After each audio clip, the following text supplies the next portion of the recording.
আমি তোমার সব কথাই বুঝতে পেরেছি। তোমরা দুজন দুজনকে ভালোবাসো, এখন বিয়ে করতে চাইছো, খুবই ভালো কথা।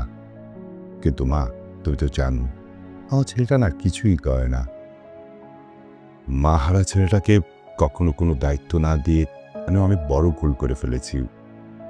দায়িত্ব না দেওয়াতে ও সবসময় দায়িত্বের প্রতি একটা অনীহা প্রকাশ করে, তাই ব্যবসা বাণিজ্য কিছুই করতে চাই।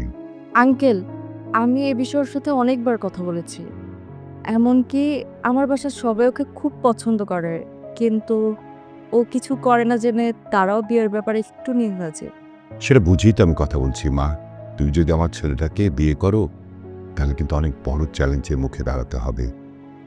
তুমি যদি তোমার ভালোবাসার জোরে আমার ছেলেকে দায়িত্ববান তৈরি করতে পারো, তাহলে কিন্তু আমার বিশ্বাস তোমরা হবে পৃথিবীর সেরা কাপড়। আর যদি আমার ছেলেটা